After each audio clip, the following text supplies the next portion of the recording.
Olá, nesse vídeo vamos mostrar agora as ferramentas que utilizamos para analisar a estabilidade de sistemas de controle digital. Meu nome é Ademar Gonçalves da Costa Júnior, sou professor da disciplina de controle digital do Instituto Federal de Educação, Ciência e Tecnologia da Paraíba, campus João Pessoa. O critério de Wolff ele é usado para análise de estabilidade aqui de sistemas de contínuo no plano S, mas também pode ser utilizado a partir de alguma adaptação para sistemas discretos no plano Z. Para isso, a gente vai utilizar a transformação bilinear, que vai consistir da substituição da variável complexa Z por uma variável V, dada por essa equação aqui. Se escrevermos a variável V na forma cartesiana, sigma mais j ômega, vamos ter a seguinte situação. O módulo de Z tem que ser menor que 1, já que é o círculo unitário que está nos interessando para avaliar a estabilidade do sistema no plano Z. Faço a substituição dessa transformação bilinear e coloco ou escrever a variável V nessa forma cartesiana. Fazendo a comparação, que ele tem que ser menor que 1, obviamente que aqui eu vou desenvolver, eu tenho que eliminar de alguma forma esse j ômega, mas de qualquer modo, fazendo toda essa manipulação algébrica, o sigma vai ter que ser menor que 0. Isso significa o seguinte, eu vou conseguir mapear o interior do círculo unitário, que é o módulo de Z com raio igual a 1, é isso aqui que significa, né? No semiplano esquerdo aberto, do sigma maior que 0. Justamente nessa forma aqui, eu consigo fazer esse mapeamento e vice-versa. Ou seja, não vai haver problemas de instabilidade quando eu precisar mapear de um para o outro. Isso também vamos observar lá na frente, que essa transformação bilinear também serve para uma aproximação direta entre o plano S e o plano Z. Determina-se a estabilidade do sistema, ou seja, vou aplicar a transformação bilinear no denominador da função de transferência Z e depois vou aplicar o critério de Wolff na variável complexa V. Então é isso que a gente faz quando se utiliza o critério de Wolff no plano Z. Nesse exercício, o 11.2 do livro do Castrucci, é dado uma função de transferência e pede-se para analisar se o sistema é estável ou não.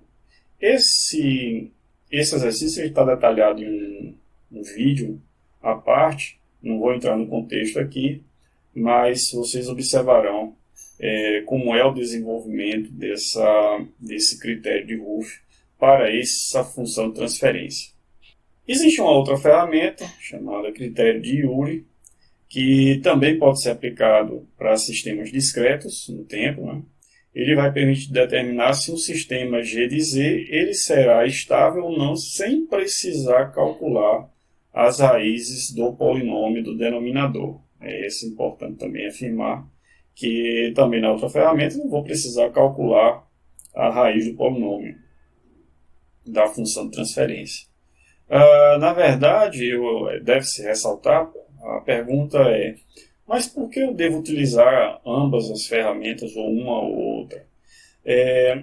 Apenas para nós saber se o sistema é estável ou não, com o advento do computador, e a gente tem muitas vezes alguns softwares disponíveis, até mesmo em aplicativos no celular, realmente não faz muito sentido hoje. Mas para eu projetar uma faixa de valores aqui para um sistema que esteja em malha fechada, aí sim alguma dessas ferramentas será necessário para que possamos utilizar. Eu vou mostrar lá na frente como é que a gente deve utilizar. Para essa linha, como é que eu vou montar, na verdade, a tabela? Eu vou analisar por linha a cada par linhas, né? Então, eu vou analisar primeiro, vou montar a tabela 1 e 2, a linha 1 e 2. depois analisaria 3 e 4. Mas onde é que é o critério de parada? Então imagina que você tem um polinômio de uma determinada ordem, ordem n, o critério de parada será 2n menos 3. Esse será o critério de tua parada aqui, para tu não ficar escrevendo várias linhas nesse critério, na montagem da tabela de Euler. Bem, e como é que eu vou calcular esses coeficientes? A primeira pergunta é, eu vou montar as duas primeiras linhas. Como é que eu devo montar?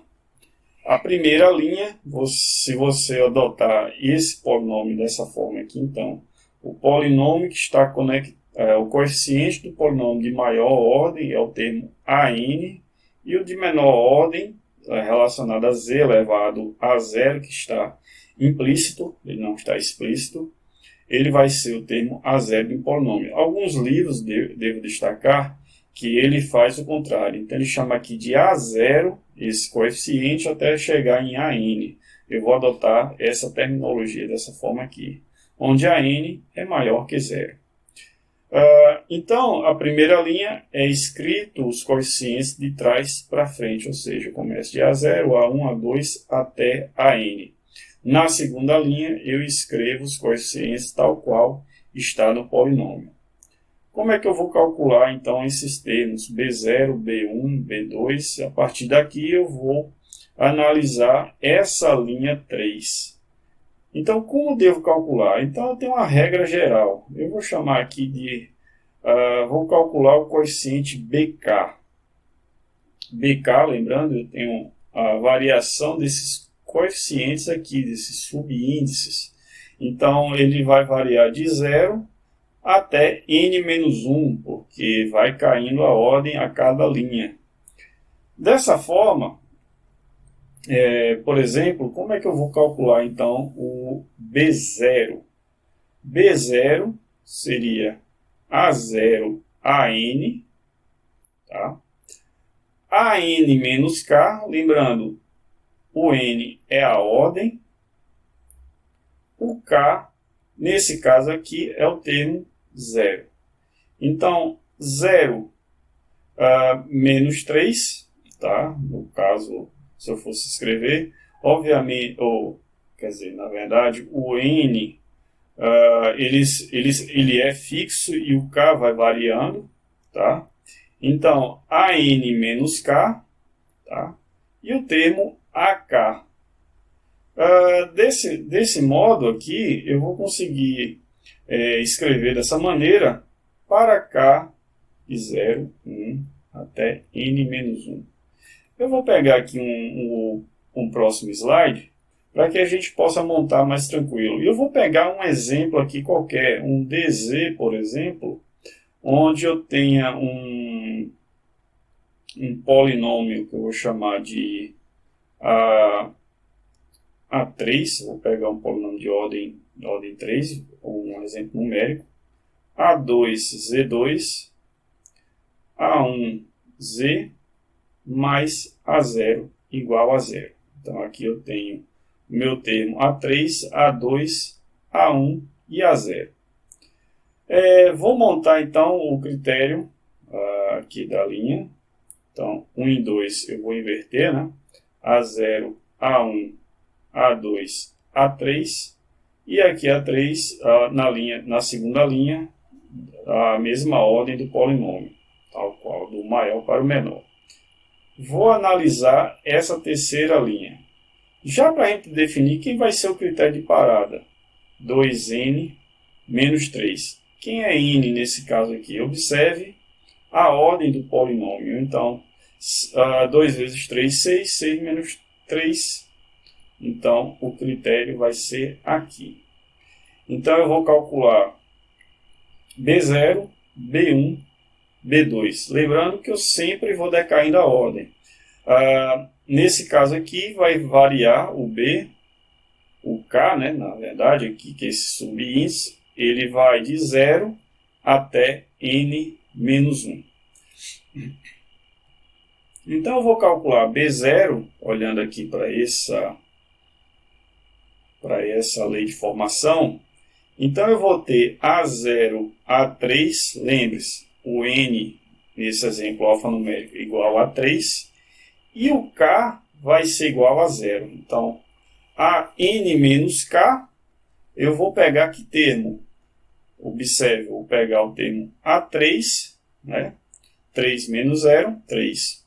E o termo AK, nesse caso, A0. Observe, eu vou pegar esse elemento aqui da primeira coluna, sempre trabalhando par a par, e vou pegar a última coluna. Montei o B0, vou calcular a determinante. Vou calcular agora B1. Então, permanece ainda A0 e A3. Observe aqui na lei de formação. Ou seja, essa primeira coluna do determinante não muda. O que vai alterar é a segunda coluna do determinante. Então, quem é agora nessa verdade aqui? O N permanece igual, ele é fixo, e o K igual a 1. Então, vou pegar N menos K, vai ficar 3 menos 1, A2. No caso aqui, o AK ele vai ser A1. Então, observe o seguinte. Para o cálculo de B1, permanece a primeira coluna aqui. E agora, a segunda coluna é imediatamente, eu estou retrocedendo, né? É essa coluna aqui. Então, dá para observar que B2, para calcular o determinante, vai ser A0, A3 e A1 com A2. E aí eu calculo esses determinantes aqui. Se eu fosse calcular, tivesse que calcular os termos 6 da vida, vamos chamar assim, observe que diminuiria um termo. Aqui uma coluna seria eliminada, mais à direita. Eu precisaria também inverter esses termos aqui para fazer a análise 3 e 4, né? Então, a partir da coluna 3 e 4 é que eu calcularia C0. E assim por diante. Então, na continuação aqui do critério de Uri, a gente mostrou a tabela, como é que você deve formar a tabela, mas antes da tabela, eu preciso analisar 3 condições. Elas precisam estar satisfeitas para que eu monte a tabela. A tabela não é a primeira condição, até porque essas 3 condições são mais fáceis de serem analisadas antes de montar a tabela. Então, observe o seguinte. Esse polinômio, que é do denominador d igual a 0, todas as condições a seguir são satisfeitas. Então, observe, a primeira condição é você analisar o módulo do último coeficiente do polinômio. Ele deve ser menor do que o primeiro coeficiente. Lembrando, geralmente, quando a gente de alguma forma deixa nesse formato aqui, e assim vai, o termo AN é igual a 1. A gente deixa o polinômio de forma mônica. Essa é uma regra que em sistema de controle a gente costumeiramente utiliza. Tá? Então, verifiquem se não há nenhum valor. Se tiver algum valor, você pode multiplicar todos os termos aqui para deixá-lo mônico. Na segunda condição, o d de z para z igual a 1 precisa ser maior que 0. Então, você vai lá no teu polinômio, substitui o z por 1 e faz o cálculo.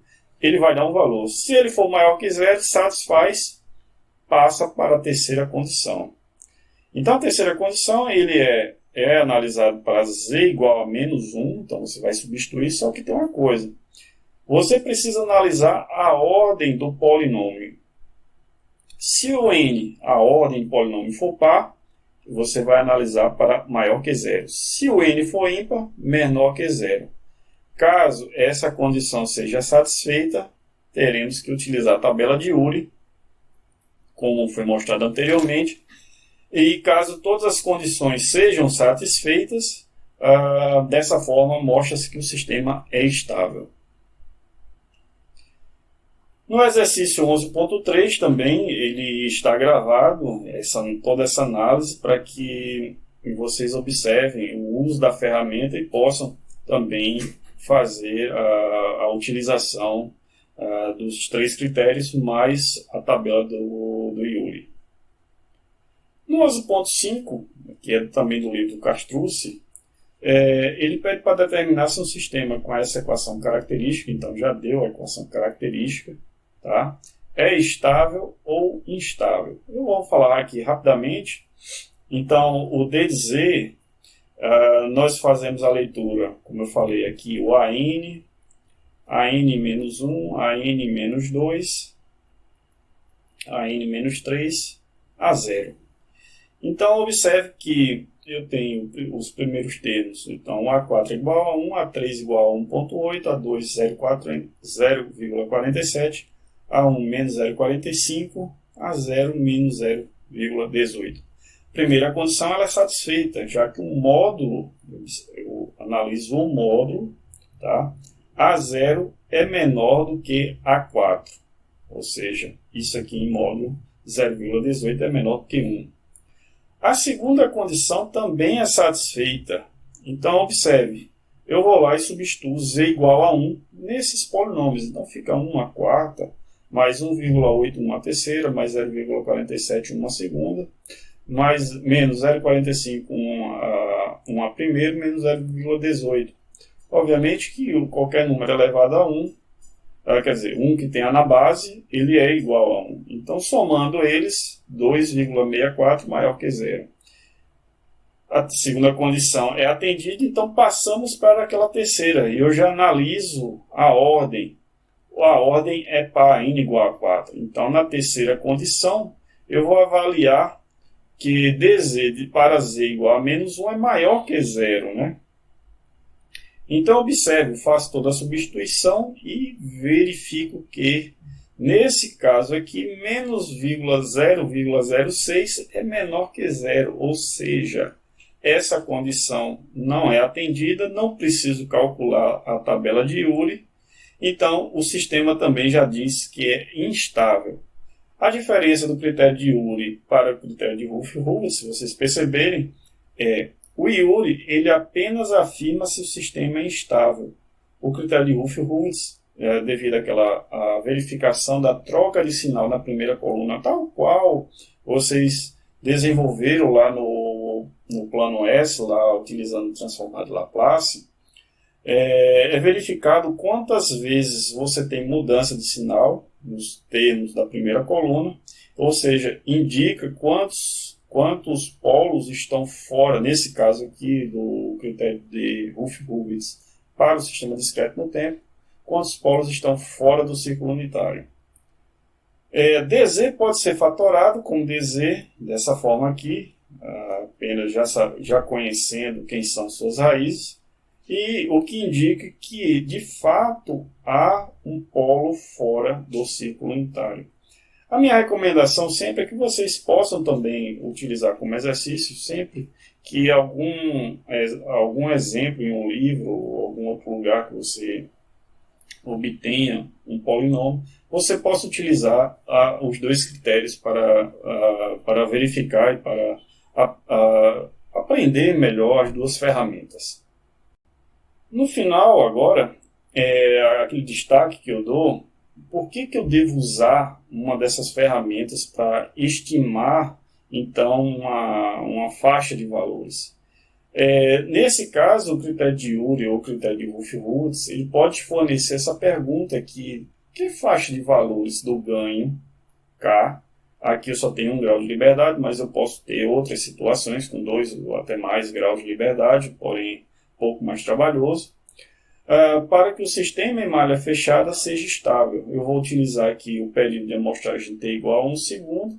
Em um outro vídeo que está gravado, eu vou fazer toda a demonstração para vocês, além da gente treinar um pouco mais a estrutura, que tem o conversor DA, conversor AD, o sistema em malha fechada, vocês também usarão, vai ter que obter a relação aqui de y de z sobre r de z, que é a relação da saída pela entrada de referência.